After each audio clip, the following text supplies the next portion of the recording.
Assalamualaikum warahmatullahi wabarakatuh. Bapak, Ibu, saudara-saudara sebangsa setanah air, pagi tadi saya telah memimpin rapat terbatas secara virtual tentang Undang-Undang Cipta Kerja bersama jajaran pemerintah dan para gubernur. Dalam undang-undang tersebut terdapat 11 klaster yang secara umum bertujuan untuk melakukan reformasi struktural dan mempercepat transformasi ekonomi.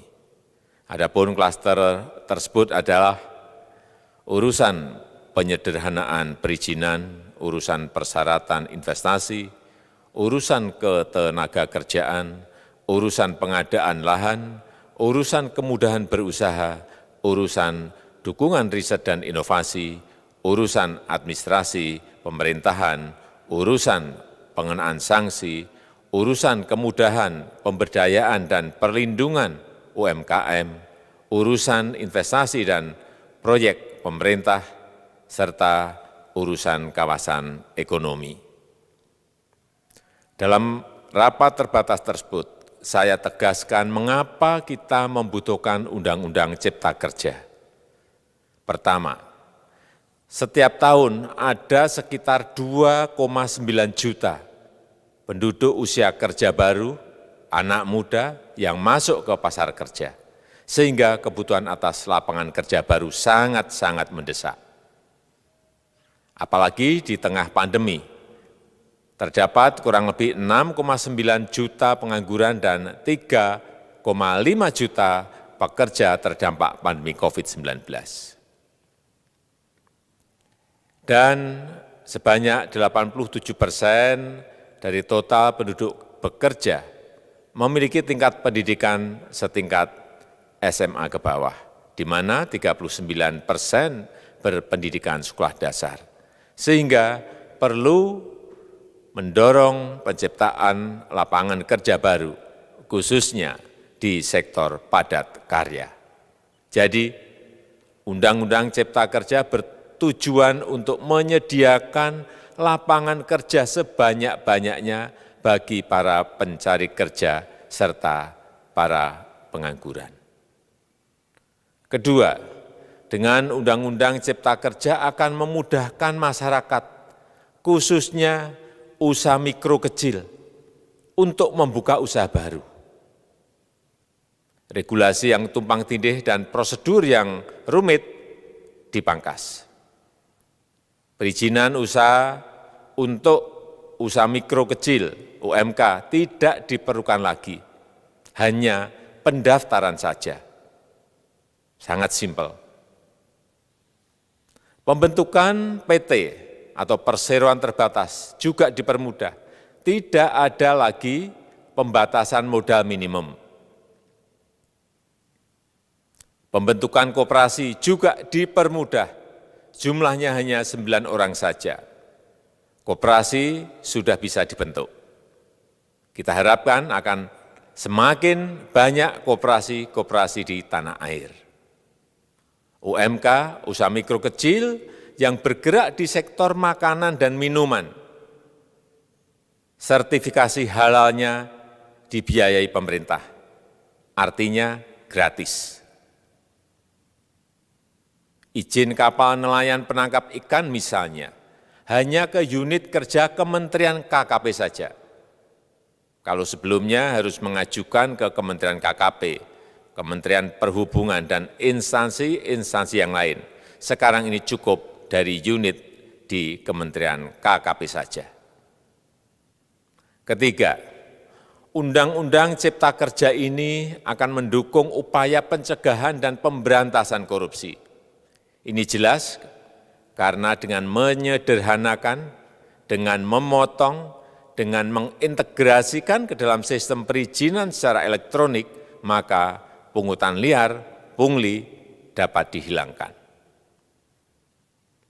Namun, saya melihat adanya unjuk rasa penolakan Undang-Undang Cipta Kerja yang pada dasarnya dilatar belakangi oleh disinformasi mengenai substansi dari undang-undang ini dan hoax di media sosial.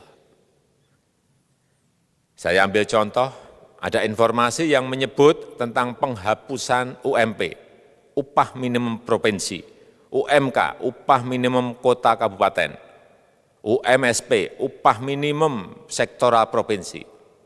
Hal ini tidak benar, karena faktanya upah minimum regional, UMR, tetap ada.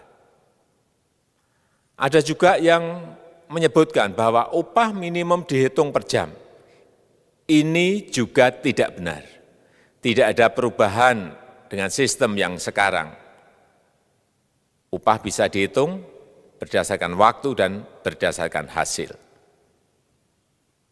Kemudian adanya kabar yang menyebutkan bahwa semua cuti sakit, cuti kawinan, cuti khitanan, cuti baptis, cuti kematian, cuti melahirkan, dihapuskan.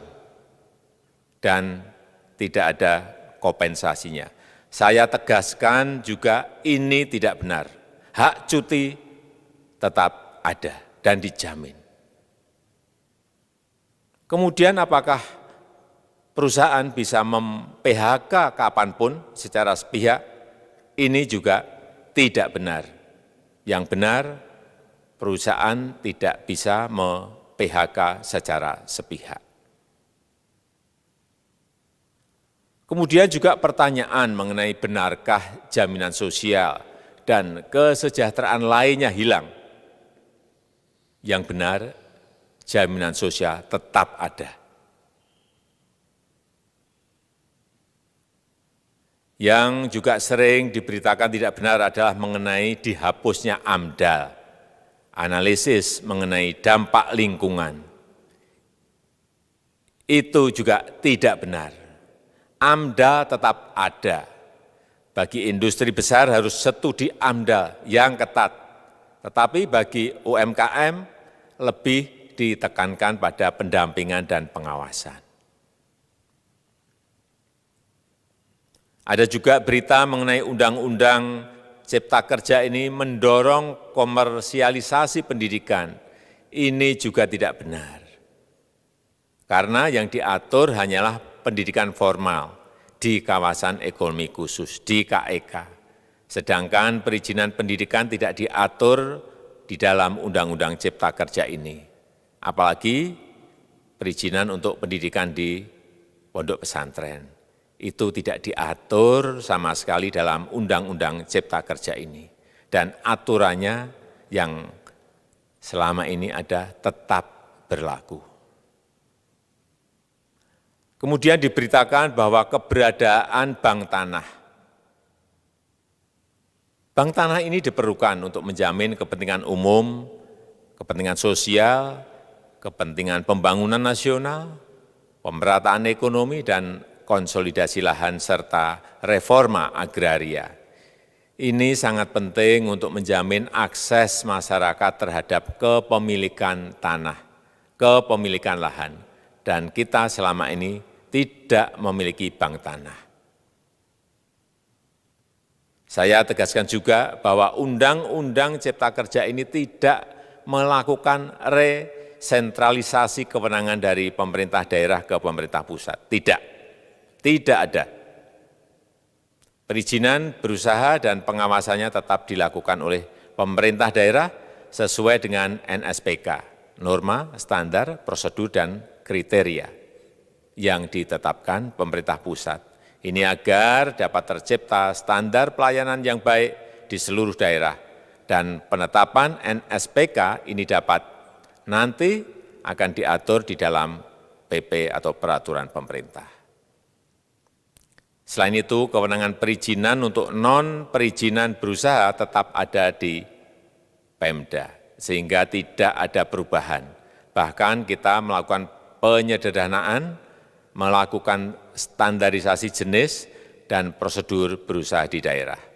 Dan perizinan berusaha di daerah diberikan batas waktu. Ini yang penting di sini.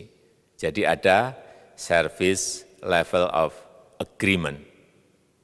Permohonan perizinan dianggap disetujui bila batas waktu telah terlewati. Saya perlu tegaskan pula bahwa Undang-Undang Cipta Kerja ini memerlukan banyak sekali peraturan pemerintah atau PP dan peraturan presiden atau Perpres.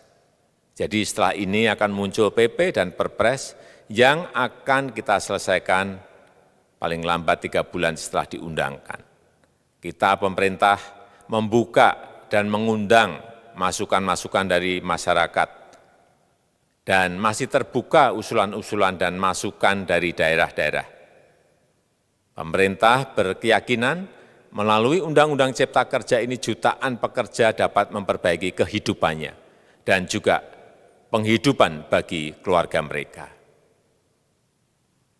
Dan kalau masih ada, jika masih ada ketidakpuasan terhadap Undang-Undang Cipta Kerja ini, silahkan mengajukan uji materi atau judicial review melalui MK, Mahkamah Konstitusi.